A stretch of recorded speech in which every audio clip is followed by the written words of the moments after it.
I remembered this game I used to play. Nobody at school had it. It was like a clone of one of those famous Japanese games. But it was so cool.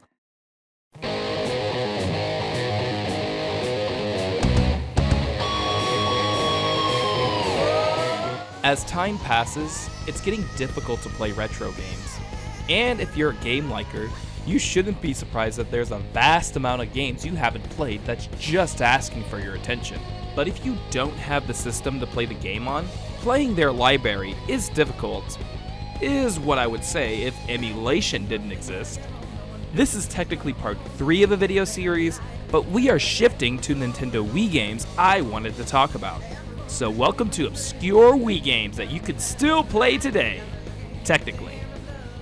Your mission, terminate the terrorists and rescue the leaders. Remember, you're the Ghost Squad. Don't leave any traces behind. Alpha Blue, all teams are in position. Launching operation. I lied. Take off your shoes. We're talking about another obscure Sega arcade game again. This is Ghost Squad.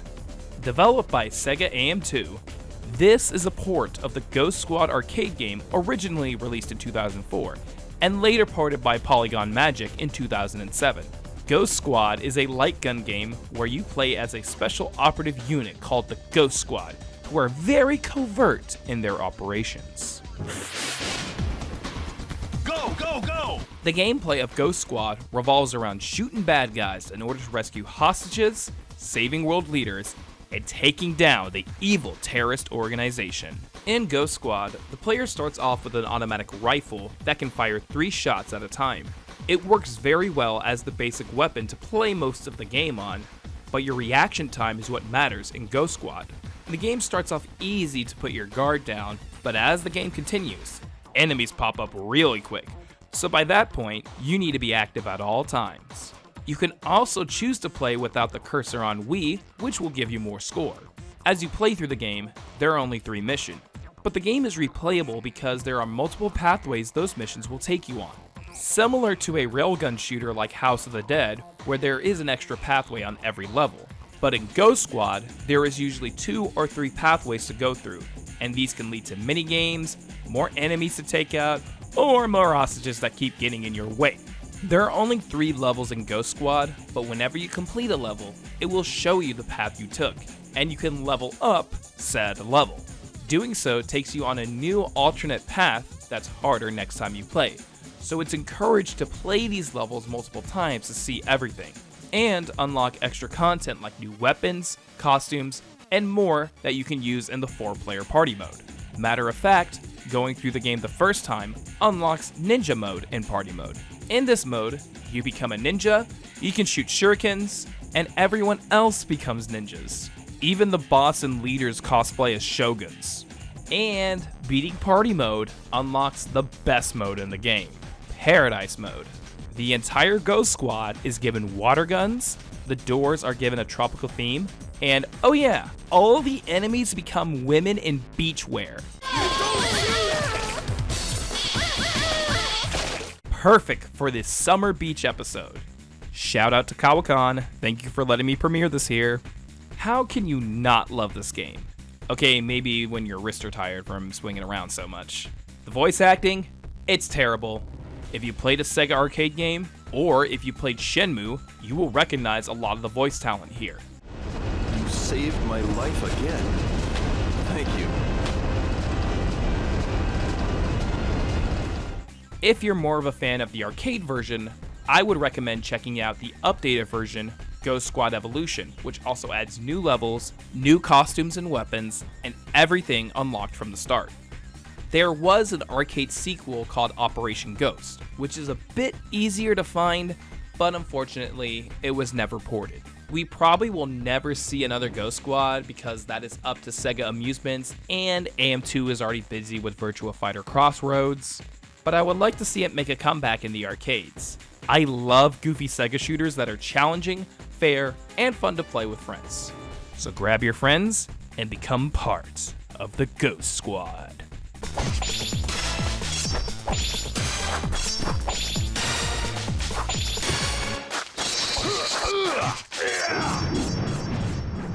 Yeah!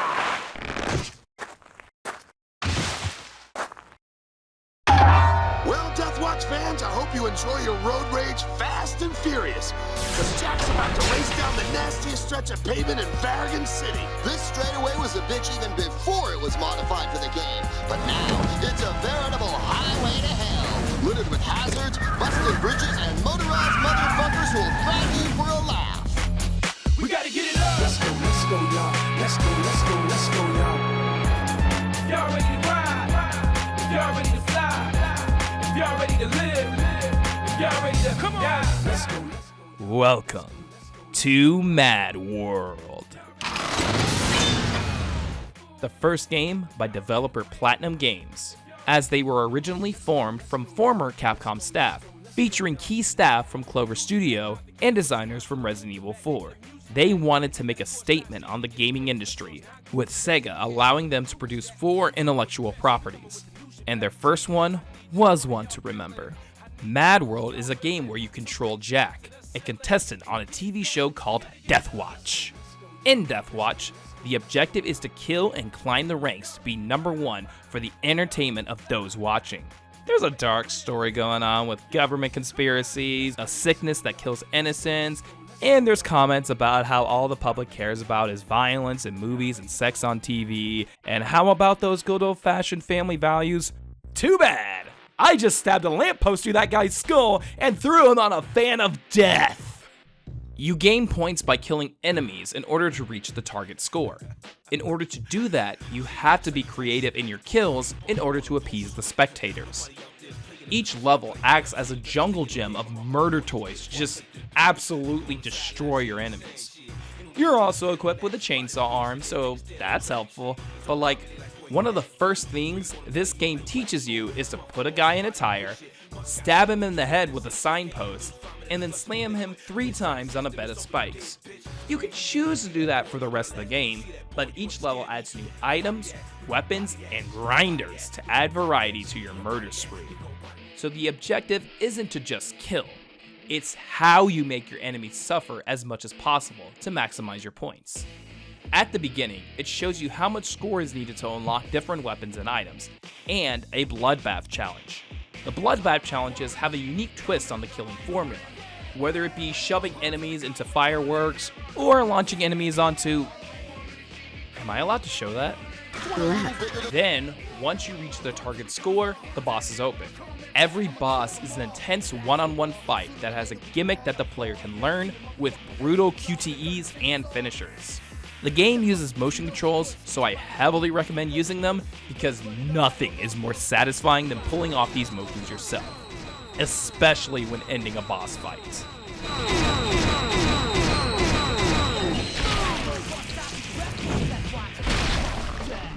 MadWorld was made to appeal to Western markets. I'm pretty sure I don't need to explain how that's the case. But it uses English onomatopoeia in combination with the black and white comic book style, equivalent to Western comics like Sin City, and of course, manga. Atsushi Inaba played a multitude of violent games, citing Manhunt 2 in particular, and decided to go for a direction that's brutal, but comedic in nature. A parent might look at MadWorld as a violent murder simulator. That's it. There's no joke. And the music. Oh my god. Every track on the MadWorld OST is just banger after banger after banger. Naoto Tanaka collaborated with local rap and hip-hop artists like Ox, Doja Ray's, Sick YG, and Bandy Legs. And every single track not only fits the levels they were made for, they're phenomenal tracks that makes it one of my favorite soundtracks out of any form of entertainment.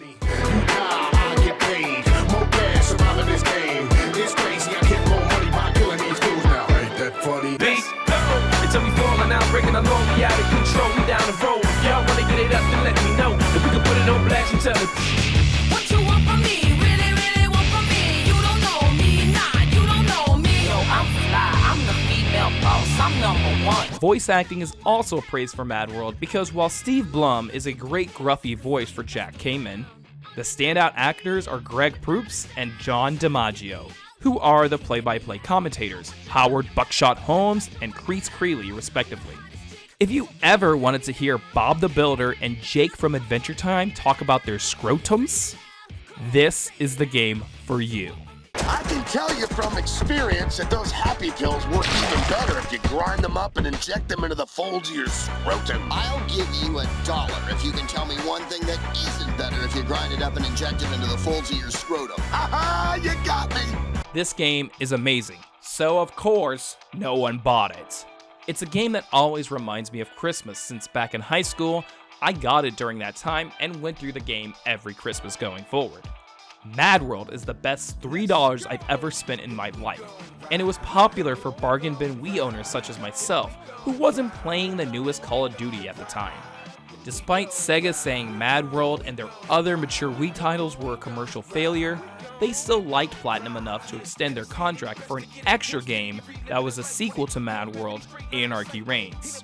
Reigns has its own reasons to love it, and other reasons to see why nobody bought that as well. But that's a story for another day. MadWorld is one of my favorite Wii titles of all time, and is a fondly remembered game to those who have played it. It showed that Platinum Games wasn't just here to make games, but here to make a statement, and they wrote that statement in blood.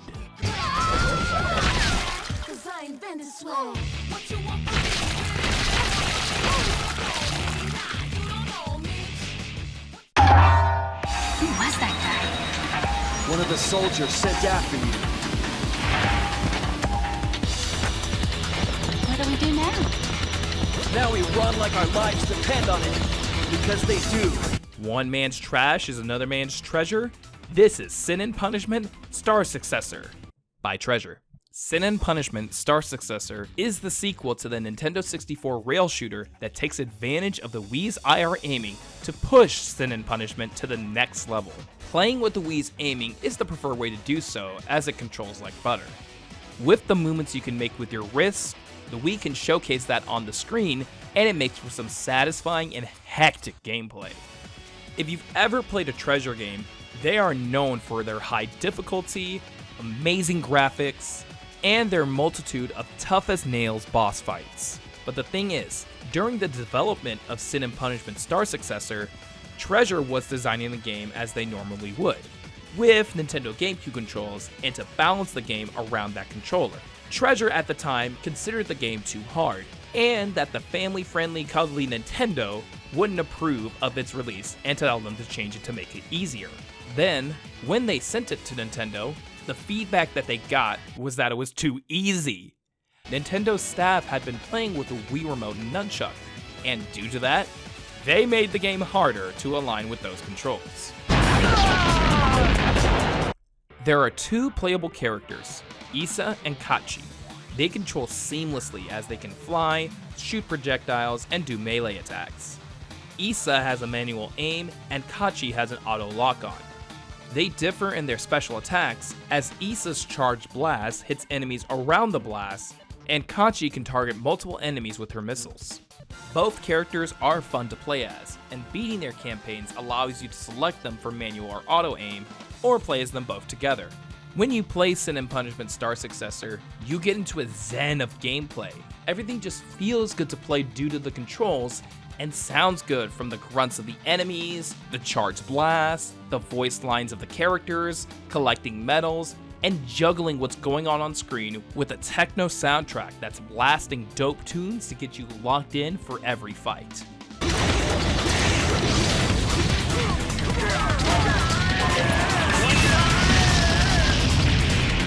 Unlike other Treasure games, this one gives you at least a little bit of time to learn, and the challenge ramps up fast. But I never felt that it was unfair.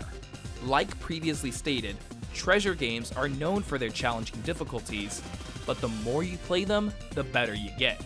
It helps that you have unlimited continues if you just want to play the game, but the replayability factor comes in with your total score. Whenever you die, your score resets to 0, but the game saves the highest score you got for that level. Levels are endurance gauntlets of surviving whatever the game can throw at you. The first stage is easy enough, but after that, the game just keeps throwing and throwing and throwing bosses and fights at you. Oh, you think that boss you're currently fighting is hard? Don't worry, that's just a mini-boss. The real boss is after you fight 3 phases of a ship, and then there's another boss where you have to fight a machine, and then there's the actual stage boss who also has 3 phases where he's gonna turn into a manta ray, and then a bug, and then a school of dolphins. Oh, would you look at that? I just died.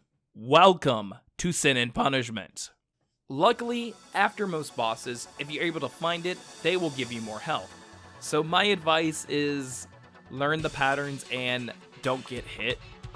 Because while it's difficult, you'll notice that every following attempt, you keep getting better at the game. This is why I love treasure games, because it's never unfair. It teaches the player to do better by challenging them every step until mastery. While the story connects to the original 64 game, it is not fully required to play the game. For the most part, you're just playing as 2 people trying to survive whatever the world throws at them. But still, the original is available on N64 Switch Online. The final encounter for Star Successor was one of the most satisfying and tough encounters I've played in such a long time. I don't want to even spoil it, but that final level literally just throws everything at you. It was difficult, hard. I raged, I yelled at my computer screen, but when I finally got it, it felt so satisfying, even though my wrist was in absolute pain. But if you're looking for a short but challenging rail shooter and exciting experience, and you're mad that Nintendo didn't do a Star Fox on the Wii, what do you mean they remade the original game again? Then definitely check out this game. I can't say anything artsy about it, so I'm just gonna say that it's awesome.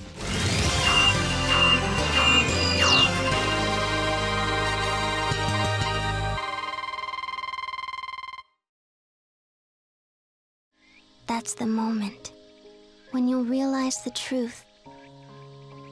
The sunbeams, the wind rolling over tall grass, the idle chit-chat with friends. These were the gems of your life. Then your heart will be carried off by the gentle, caressing breeze, and it will sparkle like a jewel, fade, and grow cold.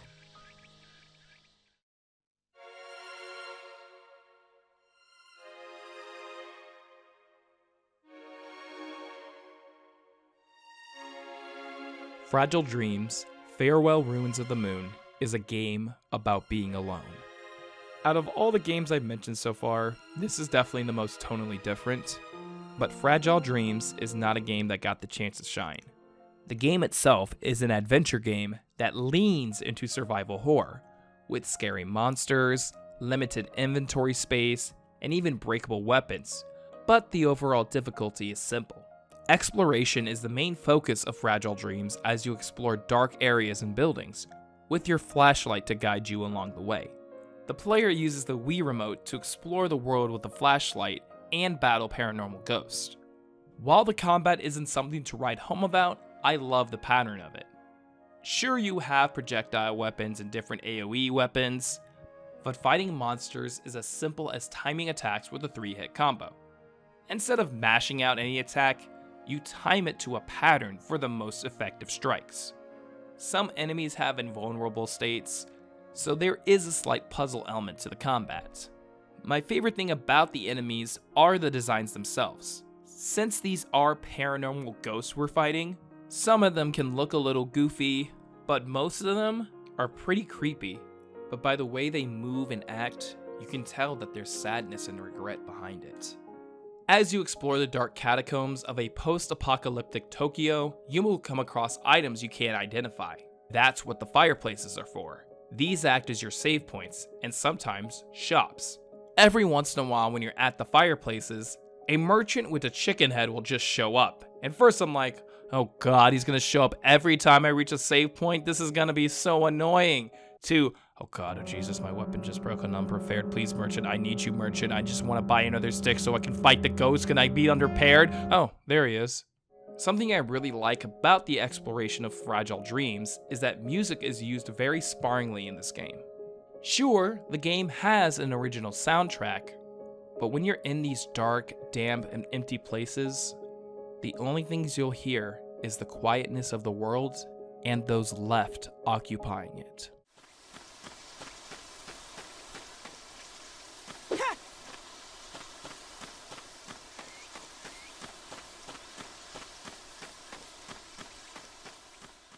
While the game uses IR aiming for the flashlight, the game also uses the remote speakers for the enemy sounds, or hints from your partner character.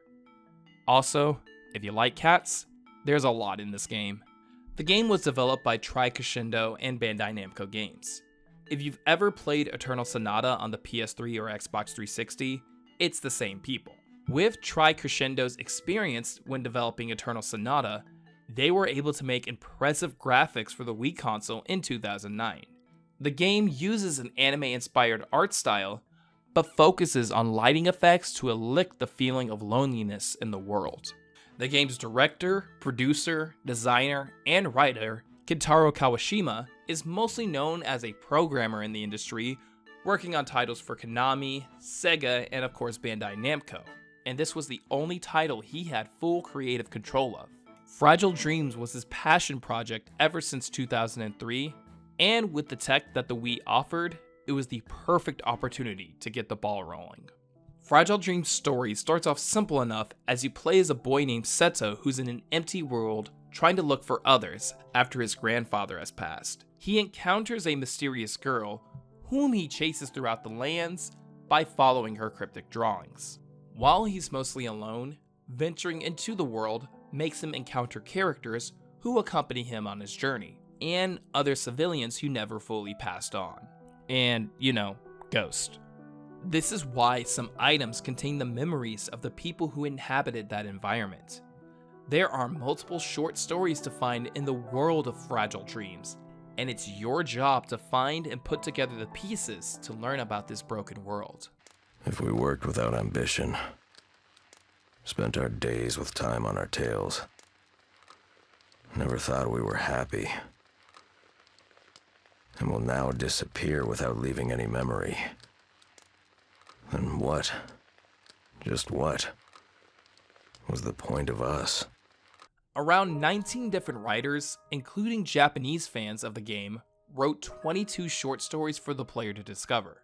These stories tell tales of regrets, sorrow, despair, anger, disgust, revenge, and features people who are unable to let go of the past.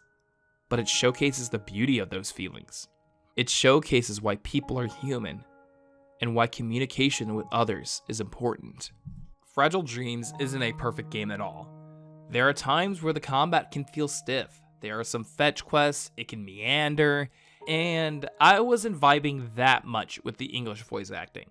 This is a Japanese game, it does come complete with an English dub filled with familiar LA actors. Luckily, if you don't fancy it, the original Japanese dub is available, but I hope you're able to find something special with this game like I did. If you don't play it now, maybe you'll come back and play it later. Keep it in the back of your head, and when you're in the mood, give it a shot. Not every game needs to be the greatest 10 out of 10 or invoke carnage and epicness like the previous games I've covered. This interactive medium can be used for emotional storytelling, and even with the advancements in tech, it's still worth it to go back and experience a quaint little game that never got the respect it deserved. Unfortunately, since this is an obscure title that was published by Xseed on a console that was losing its relevancy in 2010, the price is... If possible, I would like this game to receive an enhanced HD remaster onto modern hardware and PC. If games like Another Code, The Blob and its sequel, Fatal Frame 5, Epic Mickey, and the My Sins games can get on Switch and other platforms, then this game deserves it too, and it needs to get in the hands of more people who deserve to experience its beautiful world and put together these fragile dreams. She's gone. I guess I'm all by myself again. Well, technically speaking, you were not by yourself. What? Oh yeah. I guess you're right. I've still got you. Yes,